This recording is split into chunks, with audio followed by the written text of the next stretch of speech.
about social media, who are your customers?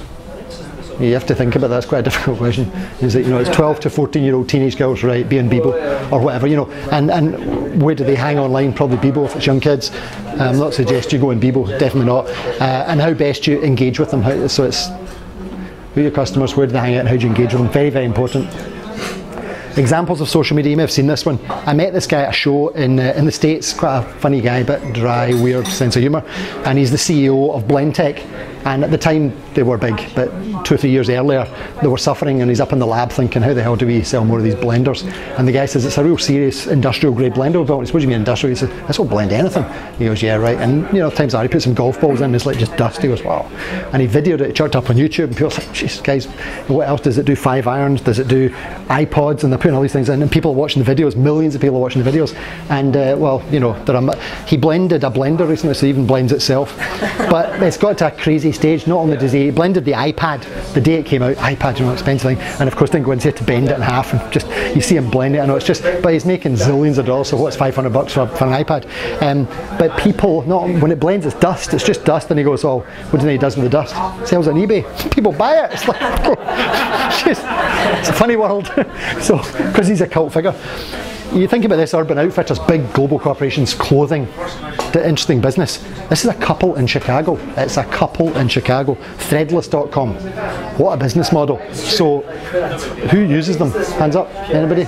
Okay. So, designers, nope. People who design, oh, they're nice, really cool because it's graphics. People design, get a design, you put a design up. So people design everything for them. That's cool. Saving there.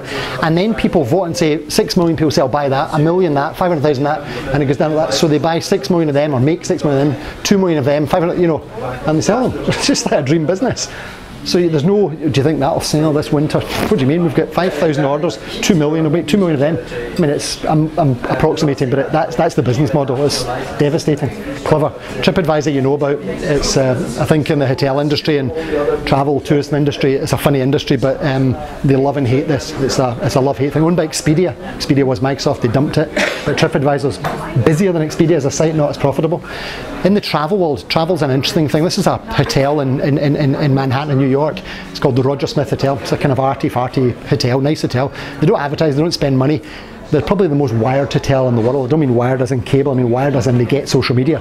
So that's their website, the live blog, the YouTube channel, Twitter channel, Flickr channel, Facebook. So if you look, they've got, what do they use Flickr for? All the menus and all the gourmet nice food. So they take advantage of social media for tourism.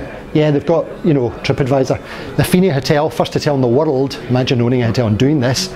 So I own the hotel, so we're going to put dirty bed sheets on the front page? Yeah, right. No, you have to. Because you know what, they'll go to TripAdvisor and they'll find out and they might not come back. So just tell them about the dirty bed sheets and they're like, I'd hate to be in the hotel industry. So there it is. You see it very, very common now, live TripAdvisor feeds right into the websites, because you will go to TripAdvisor and you might not come back. At least the bad news is there with a management response preferably.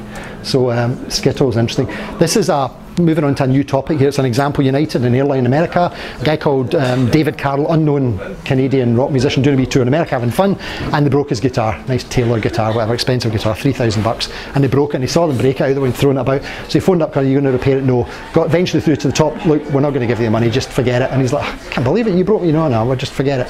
So he said, I'm going to put a video, I'm going to put it on YouTube, I'm going to tell about it, and he said, yeah, just do that. Now that's fine, it's a fun video, it's actually a very fun video to watch, and there's a kind of geeky song with it, and there's 8 million people have seen that video. The really tragic bit about it, and it's like the BP oil spill, you think, oh, they spilled some oil. No, shareholders, right, in the board meeting, responsible to these guys, 52% down. You've got a problem. It's, forget all the reputation management, money. United shares 18% down, shareholders, real money down on this, and lots of people don't fly with United. Because he launched that, it takes about 24 to 36 hours for a video to go viral. It doesn't just suddenly go viral. You don't just post a video and it's instantly 20 million people. It doesn't do that. It takes time. What United Airlines didn't do was what's called social media monitoring. Yeah, they might know, but they might have a website and they might do a bit of tweeting and Facebook and mucking about, but they weren't monitoring what other people were doing and saying about them. That's called social media monitoring, and it's very, very, very important you do that. Remember I said it's really important what other people say about you, not what you say. So what are they saying? Do you look? Do you search? There's a ton of tools out there that help you do that. Kruger National Park. I've never been to South Africa, I'd love to go, but I'll probably go to Kruger, because people say all this social media, what's the ROI, what's the business, all this is money, to bring in money. You go, well, 53 million people have watched that kind of fun amateur video, and I'd probably go to Kruger if I went there. It looks interesting. Like I said, if you're going to go on Twitter, you know, listen first, get the strategy, listen, see what's going on, see what's said about you, and then start engaging and know what you're going to say and who's going to do it. There's certain things you shouldn't do. Standards are very important as well. Don't have time to go into standards, but talk to a techie, standards are still important. So you can check your code, your website complies with standards, and Google likes standards. They